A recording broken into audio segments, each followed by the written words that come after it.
Totoo yun, just a simple act of kindness means a lot to other people.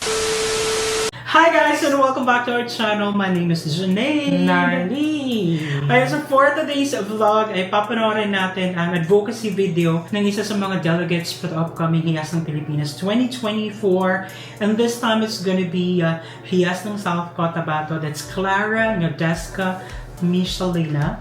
And without any further ado, let's watch this. Accent line is Clara Michelena!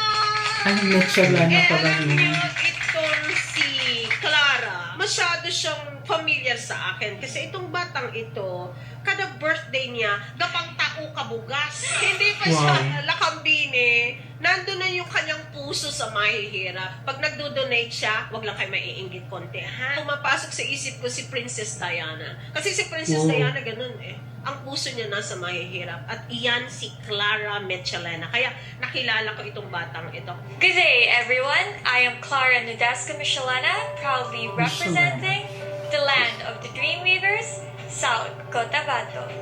Today, I want to share with you a story that has not only shaped who I am, but also the purpose I live by. A story of how a simple act of kindness can ripple into something much greater. Growing up, my parents opened my eyes to the reality that not everyone has the privileges that I was fortunate to have. I remember moments where we would pass by those less fortunate. People working tirelessly just to get by. Children with hopeful smiles despite having so little. These moments stayed with me, and as I grew older, I realized that I couldn't turn a blind eye to the struggles of others. As a young girl with big dreams, I found myself drawn to the world of beauty pageants. I've been blessed to join over 10 pageants, and with each crown, I found an opportunity to make a difference. For the past 3 years, I've chosen to celebrate my birthday by giving back.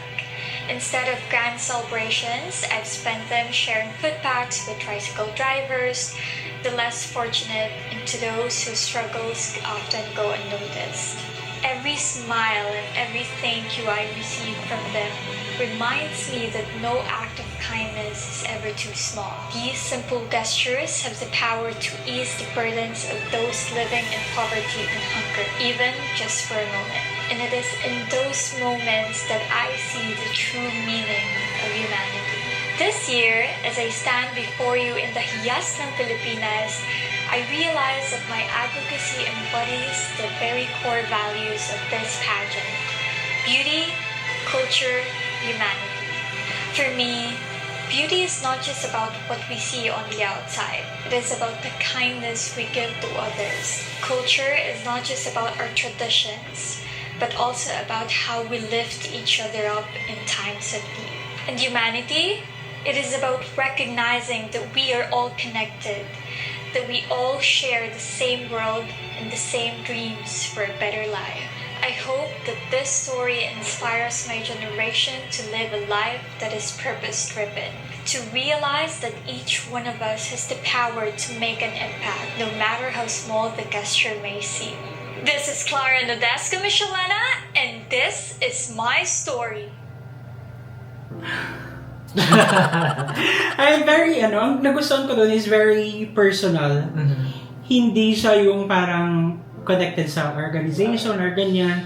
And it's a kind of gesture na ma-appreciate talaga ng people na who are coming from the depressed na diba, situation. Totoo yun, just a simple act of kindness means a lot to other people, and hindi mo alam na it can bring them a huge impact, a huge change, ganyan.